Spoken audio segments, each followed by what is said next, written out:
right, we are finally here at the Ferguson guitar shop.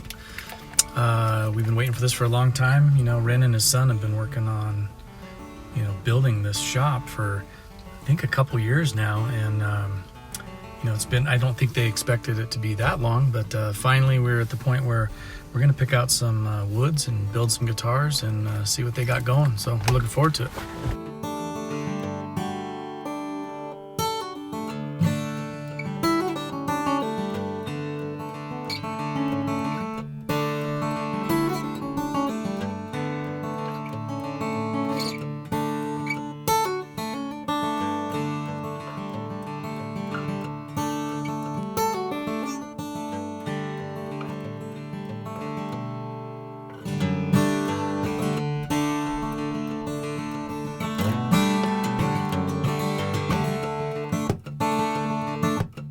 Welcome everyone here. It's Paul from Music Villa in Bozeman, Montana, and exciting day for us because we are here at the Ferguson guitar shop, and we're with Ren Ferguson, his son Tim, and we are looking at new models. I mean, this has been a process for you guys. You guys have been working on this shop for a couple years now. Almost 2, yeah. 2 years, and it's time to build guitars. So we're excited. Well, we have been building guitars. We just haven't been finishing many. Well, we can't wait. We're gonna talk. Just give us kind of a rundown of like what body shapes we're gonna start to see from you guys. How many you're gonna be building a year. Okay. Just give us. Let's just talk about what's happening in the Ferguson shop. The most fun has been not having as many direct sales or orders. I've just built what I want to build, things that I love. Yeah. And that's what we started with, and that was a great way. Tim, for the past 20 years, he used to do all the custom inlay outside the shop for Gibson. Yeah. Did all of the plugging the pearl into the boards for us. Yeah. Back when we were doing, 25 a month. Yeah. Big production. And although he became a luthier in his own right and built ukuleles out in California after we built the Guild factory together, we decided to get together a year ago in July. Yeah. And we started building tools and fixtures, and so I wanted him to go through the same experience I did and do everything the hard way. Yeah. Seriously, I mean, I've seen we it. had I've a hot watched pipe you guys, with steam rolling out of it and bending wood and learning how to do everything. And so this guitar, which is modeled after an Oliver Ditson, which is about an 1850-60 guitar that Martin built for the Ditson company. I had him build the same thing. And this little one's just out of Brazilian. It's kind of fun. And I love that shape. I can't wait to hear what this one's going to sound like. Yeah, well, it won't be too long. I'm excited too. Yeah. Tim, what's your favorite? I mean, is your favorite thing inlays? Do you have a specialty? I would say that inlay is what got me started in this. Yeah. To a degree, I had an experience at a trade show where people were running up to me asking if I was related to Ren Ferguson. And he was my dad still up to that point. And then it kind of occurred to me, like, maybe I should look at this at a different angle. Other people appreciate what he has given to this entire industry. And then when you think of what this industry does for our world, inspiring people exponentially, I sat back and went, what are they talking about? Well, when I did searches at that point on, Yahoo or whatever was our Google search back then, his art guitars were the things that were inspiring people, or at least showing up with the most hits. Yeah. And I was very inspired by the art. And after conversations with him, I then jumped into doing the custom embellishment with them, and then needed a platform to put my art on. Yeah. And so that's where ukuleles came from, was that I had a very small shop. Yeah. And so it took a lot less space to have a very small instrument than a big one. Yeah. And I had tons of off-fall pieces. My goodness. That, I mean, I bet. You guys, ridiculous. Ridiculous. Your wood supply, by the way. Your wood supply is scary ridiculous. cool. It's scary. So how's Ren to work with? How are you guys? How's the partnership? Great. It's really good. Good. We make a lot of mistakes. Yeah. And on one hand, that's kind of scary, but on the other hand, it gives us a chance to resolve confusion. Yeah. And so it's okay. Yeah. And we've gone through a lot of materials. We've made stuff that failed, but in the process, we've designed and come up with fixtures and tooling that is dedicated to this shop that allows us to just make a guitar now. Yeah. We can make any Right. shape. I mean, we have, I don't know, 9 shapes or something. That's this cool. being the smallest. Let's what go we through 'em. call- You got the okay. little Ditson, you call it kind Right. of Ditson shape. This is a O-style Martin. Early, this was copied from a 1936 that Bruce Stanger owns. Okay. Mike's brother. Mike used to paint for us at Gibson. This is the original OM, the early version of that. And they're a little more, it's got a Yeah. little different ways to it. I Yeah. like it, yeah. I love the focus of the sound out of this shaped guitar. Yeah. I mean, I always have. It's really nice, and it's a long scale, but it's a 12 fret neck. Oh. Actually, in this one, the guy wanted it. I made it a 13 fret. Okay.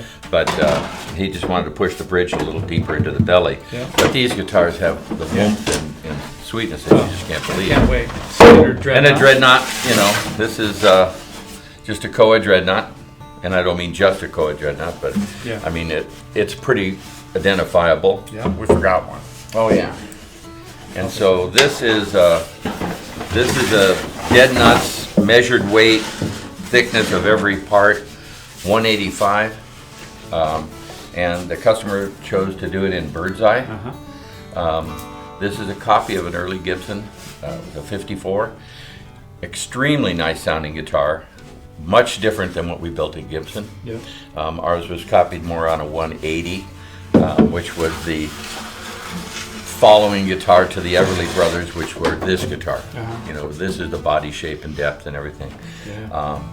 And then, of course, we have And then what we big call the Montana J200. Jumbo, and that's, you know, Oh, yeah. the largest of the large. And this one is, we've got plans for this guy right here. This is going to be the sailor guitar. Yes.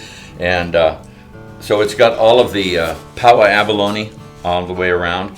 This happens to be the sister set of quilt maple that we used on Johnny Depp's guitar. Cool. And this will have a figurehead of a mermaid Yeah. carved on the You can heel. Carve it on the heel. And all the artwork traditional to that period from ink art. Yeah. And haven't decided how I'll carve the bridge yet, but I will. Yeah. I'll have some fun with that because Can't I wait. always do. That will be one of ours right there. Yeah.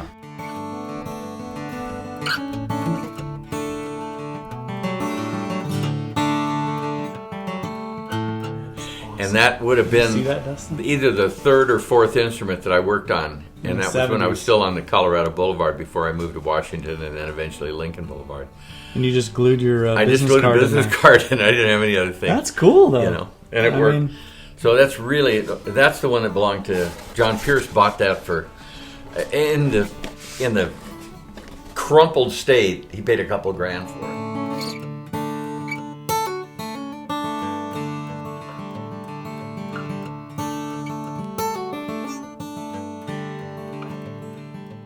So, okay, I get into a guitar shop and like this. Remember like the old days at Gibson? I mean, I would Yeah. come down there and you guys were doing the coolest stuff and I would just go nuts because for one, you have the piles of wood and all the different inlays and all that. I just love this. So for me, okay, we already have 1, 2, 3, 4, 5. We have 6 guitars that we've already kind of just discussed. Yeah, I like that it. that are gonna be for Music Villa, and this is exciting. So we haven't nailed down exactly what we're gonna do yet, but let's just briefly, we don't, like I said, we don't know exactly what these will end up being in the end, but we have a good idea. So let's start with, we're gonna do what we call the master one, and that's where you're gonna carve the neck heel. Right, That's and gonna that- be the this- super jumbo. And that'll be the pirate or the sailor art. Sailor theme. art, yeah. Yep. We're gonna do like a sailor art. And this will theme. get to be an ocean blue color, Yeah. transparent, translucent shade, Yeah. similar to what we did on Johnny's, although his was charcoal and black. That's cool. Black Let's pearl. that'll be the big daddy, I call that one. Right. Then we're gonna do a Ditson style, which is this, but we're gonna do it And in in bird's eye. bird's back eye, and which side. will look much like this would here. I'm not sure And how this much body. it shows up in that body shape. Yep, cool. Like I said, we'll get to the details. We'll kind of Sure. go through. We're going to do a New Yorker. Two of Right. them. You have a New Yorker? New Yorker. We're going to do one in this spalted maple, which is I get this from Europe, Eastern Europe, Yeah. and this wood is very lightweight, extremely attractive. Yeah, it's good looking. It's That's really a neat nice. body shape too. Yeah. I like that little bit of a smaller body shape. We're going to do one in a spalted maple, and we're going to do one in a koa. So Right. And here's your koa. oh, beautiful. There's the back for that. All right. Show And them your if top. you can. Look what the detail here. So that's going to be on every guitar. Yeah, we inlay the serial number. Not that anybody's going to try and Yeah. rob us of that, but that's It's just a nice touch. we want to do Yeah, it, you yeah. know. It adds a nice And touch. again, this koa is a collection for 100 years. You know, I've been hoarding this stuff, Yeah. waiting for the opportunity. You have some of the most amazing wood I've seen out here. Okay, so we got two of the New Yorkers. Then we're going to do another jumbo. Right. In like a flame maple. flame So, maple. And then we're going to do an OM style in a bird's eye. And that would be this one. Perfect. I think that's a good start. 1, 2, 3, 4, 5. Okay, that's 6 guitars there. And did you want to do this? Oh, yeah, one? yeah, yeah. Walnut. Now this is European walnut. This is the same walnut that we eat as far as the nut goes. We also have Claro walnut. We've got black walnut. We've got all kinds of walnuts. This is the one. This wood is the one that made Jackson Browne's ears perk up. Okay. And that guy's got ears like a fox. Yeah. I mean, he always is on the hunt Yeah. for a new guitar, and he buys them that have songs in them, not just Right. That makes sense. sonically perfect, but one that excites him enough to play it long enough that a song comes out of it. And he wouldn't put that down when we finally built it. And I think we built him, I don't know, 12 or 13 in every kind of roasted Yeah. wood and every kind of wood that you could think of, trying to hit that sonic impression that he already had in Yeah. his mind. And I love it. I Cool. tried it the first time. Being a gunsmith for a lot of years, I had a lot of this, and I finally love the way it carved. Yeah. It just, Perfect. the machine's beautiful and it bends nice. And Great, and that's another jumbo, right? Right. Okay, so we got 3 jumbos, 2 New Yorkers, a Ditson style, OM style. We're off to a good start. I think so. Yeah. A lot of fun. Okay, so we're just leaving Ren's, Ren and Tim, and they are building the Ferguson guitars. What an experience. I mean, we just like picking all the wood and all the different inlays, and it's going to be great. They're building some really cool stuff. I think the body shapes are just really solid. It's going to have that classic Ren flair, and the inlays are just, I don't know. It's going to be beautiful. So yeah, so people are gonna love it. We've got like 7 on order right now. We'd be happy to help anyone through the process. They're trying to figure out their process. So I think once we understand the body shapes, the inlays, and the types of guitars that they're going to be building, we'll be able to help people design their own if they want, or we're just going to keep ordering different things, and we'll see what happens. And it's going to be exciting though. Ferguson guitars. So that was an experience. It was a lot of fun. I'll be going out there a lot more. So